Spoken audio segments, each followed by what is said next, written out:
Halo semuanya, pada kesempatan kali ini saya akan membacakan sebuah cerpen karya Gede Ariyanata yang memiliki judul Perempuan Bercemburu.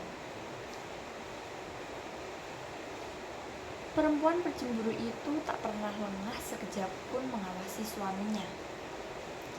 Ia seperti memiliki 1000 mata dan sejuta pikiran yang sanggup memberi laporan kemana suaminya melangkah, di mana berada, dan apa yang dikerjakan.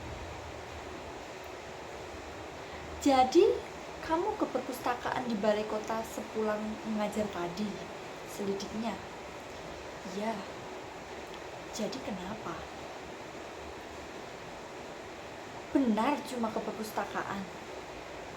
Laki-laki itu terperanjat curiga. Ia mengambil tas jinjing yang biasa ia bawa ke sekolah mengajar. Dia rogoh tas kulit itu, mengeceknya berapa kali. Tangannya terhenti ketika meraba sesuatu di antara selipan kertas tugas anak-anak. Ia keluarkan benda itu, sebuah GPS. Seminggu lalu ia mendapatkan GPS itu di sepeda motor. Kini dalam tas. Perempuan itu punya naluri cemburu sangat kuat dan begitu rinci seperti seorang detektif bayaran memburu sasaran. Aku sempat ke toko buku, boncengan bersama teman guru. Guru perempuan kan? Iya kan, perempuan? Laki-laki itu beringsut masuk kamar, merebahkan diri di dipan. Perempuan itu memburunya berdiri di pintu. Jujur saja, kenapa sih? Perempuan kan?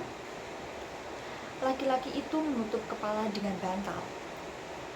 Ia acap bingung bagaimana akhirnya ia terperangkap dalam kurungan seorang perempuan cemburu berat yang bahkan melarang dia berbicara berdua dengan murid wanita.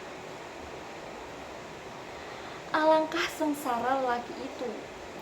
Betapa sedih perasaannya remuk dari waktu ke waktu. Bertahun-tahun pernah ia berpikir kehadiran seorang buah hati akan menenteramkan kecemburuan itu. Tapi penerus itu tak kunjung datang. Dan kecemburuan itu terus berbiak, melilit, melahap, dan melumat lelaki itu sampai ia kurus kering menjadi seorang tengkorak tanpa daya. Sungguh-sungguh tak kusangka, tak kuasa bergerak. Setelah pensiun, ia meninggal karena radang paru-paru. Orang-orang menduga ia mati karena disergap kesepian, dikoyak sunyi karena tak lagi berdiri mengajar di depan kelas. Hanya laki-laki itu yang tahu, ia mati karena tak sanggup melawan kuasa cemburu istrinya. Bahkan perempuan itu tetap cemburu, kedati jasad laki-laki itu diaben dan abunya dibuang ke laut. Ia yakin setelah menjadi atma, suaminya akan tinggal di alam nir, wilayah yang dihuni oleh banyak sekali roh cantik penuh kobaran gairah siap menggoda suaminya. Untuk melacak, tak mungkin ia minta tolong GPS. Aku harus ke sana, kata hati perempuan itu mendesak-desak. Tapi untuk kenir, ia harus menjadi roh. Ia harus mati baik-baik. Kalau bunuh diri, atmanya akan menyasar kemana-mana. Tak bakalan sampai kenir. Kalau ia panjang umur, alangkah lama menunggu mati baik-baik. Bisa jadi suaminya sudah dalam pelukan perempuan lain. Beruntung perempuan itu punya ilmu batas tidur yang ia resapi di pedukuhan Agus Astugukara. Diturunkan oleh Guru Tung, siapapun yang menguasai aji batas tidur bisa memilih sendiri hari mati dengan tenang dan sentosa. Dia cukup tidur tenang, kedua tangan dilipat di samping badan, dan berusaha tetap terjaga saat-saat detik tertidur. Ketika itulah Atma lepas dari badan, melayang-layang meninggalkan bumi menuju Nir. Dia pun akan mati jika memutuskan tidak kembali ke bumi, karena roh tak kembali ke badan. Perempuan itu menjalankan aji batas tidur setelah suaminya meninggal sebulan.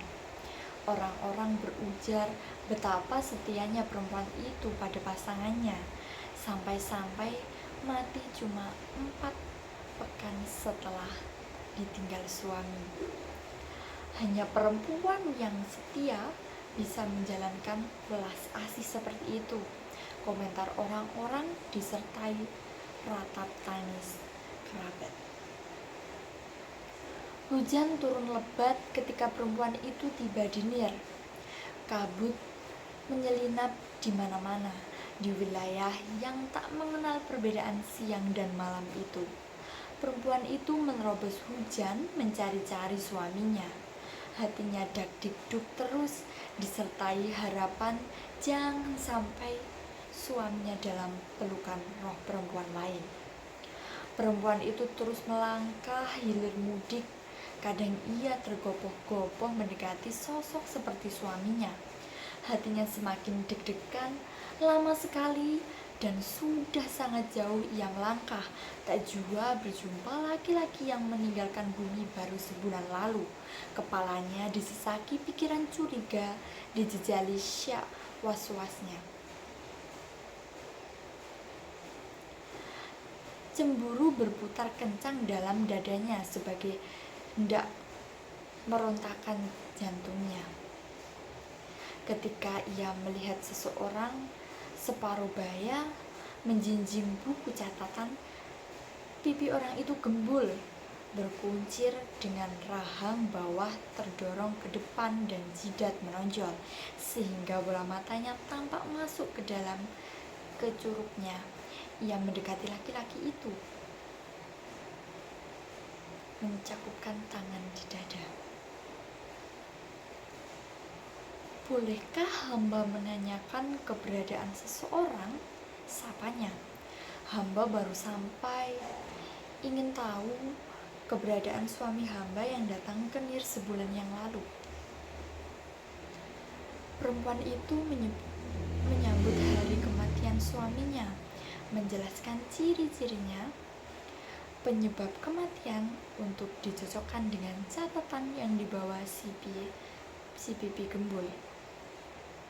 Wah, belum saja sejam lalu suamimu menitis ke bumi, ujar si pipi gembul setelah memeriksa catatan. Perempuan itu tercengang. Begitu cepat? Adakah sesuatu yang mengharuskan ia menitis segera? Dia roh yang baik, belum sepantasnya berada di Nir. Bumi membutuhkannya. Boleh hamba tahu di mana ia menitis jadi apa?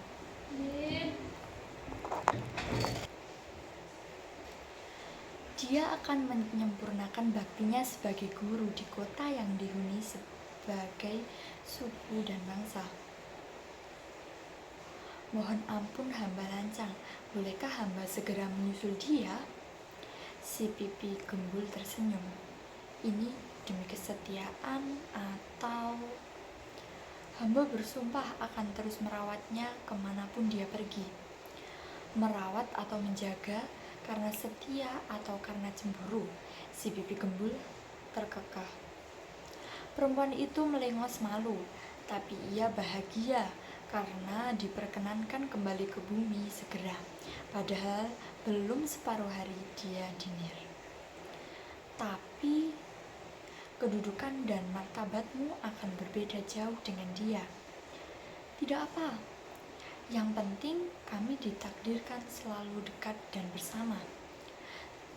Terik matahari memanggang ketika perempuan itu lahir di lereng bukit yang gersang. Di tengah gubuk petani miskin, dia meneruskan sekolah selepas SMP. Bertani membantu orang tuanya. Kemudian seorang kerabat mengajaknya ke kota, menyerahkan dia ke keluarga seorang guru yang beristri karyawan bank untuk menjadi pembantu rumah tangga, mengurus seorang anak balita. Si istri terlalu sibuk, berangkat pagi sekali dan pulang paling cepat selepas petang. Perempuan itu pun menjadi seperti ibu pengganti, pengurus seluruh keperluan rumah, dan ia selalu merasa dekat dan berhasrat memiliki laki-laki guru itu. Ia cemburu jika melihat si istri bermesraan dengan suaminya. Ia sering mengintip jika lelaki guru itu duduk memangku istrinya di ruang tengah dalam cahaya remang sambil menonton televisi. Ibu tak baik kalau bermesraan dengan bapak, protesnya kepada si istri suatu ketika mempersiapkan sarapan. Tentu si istri heran dan merasa itu cuma guyon belaka. Memangnya kenapa? Kamu iri ya? Perempuan itu cemberut karena tidak baik saja kalau kebetulan saya lihat, ujarnya ketus berlalu menyeret langkah ke dapur. Dia merasa si istri menjadi penghalang untuk memiliki laki-laki guru itu. Dia bertekad melenyapkan agar dia terbebas dari cemburu. Sudah dia pilih cara paling jitu, yaitu meracun. Kakek perempuan itu seorang dukun yang sering menolong orang desa penderita muntah darah karena diracun. Dari si kakek, ia paham bermacam jenis racun yang kasar, yang begitu diminum membuat seseorang sakit perut, terkapar muntah darah, sampai racun sangat halus yang 6 bulan baru tampak akibatnya. Korban akan digerogoti maut, kurus kering, lumpuh, mata layu kosong, napasnya kian sesak, tak kuasa bicara, mati perlahan-lahan. Kakek menyebut racun itu cetik lemuh, terbuat dari serbuk kuningan dicampur buah, lempeni, dan abu tulang manusia, digiling halus. Perempuan itu dengan mudah memperoleh serbuk kuningan dari bengkel kerja pembuat gamelan di desa Tindingan.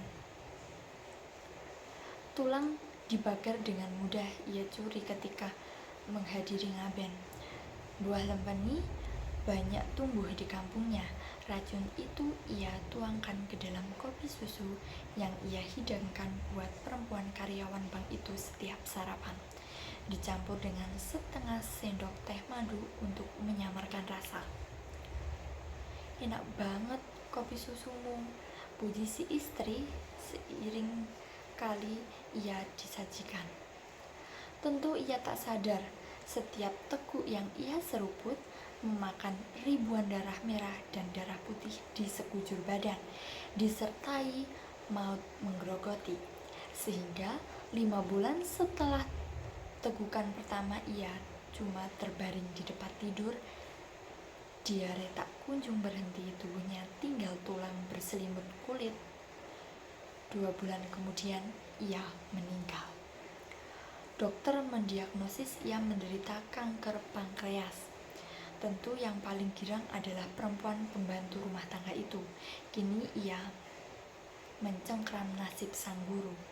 Tapi cemburunya tetap meledak-ledak. Selalu ia bertanya penuh selidik, kemana saja guru itu pergi, apa kesibukannya.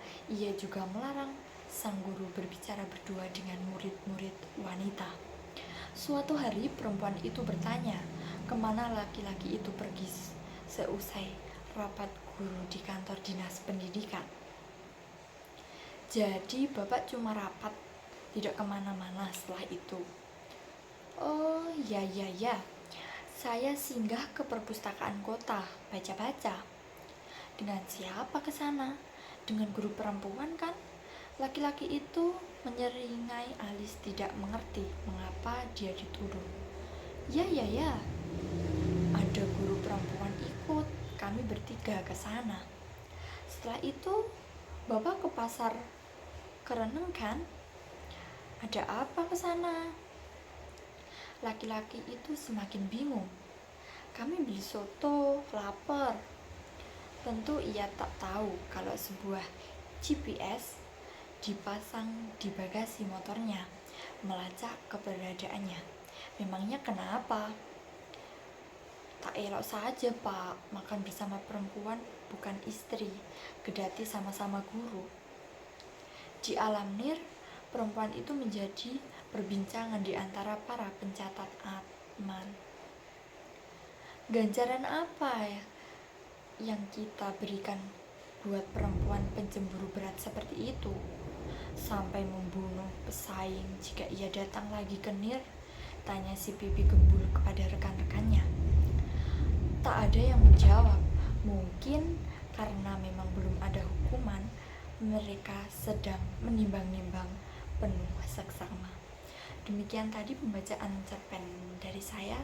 Ada kurang lebihnya, mohon maaf.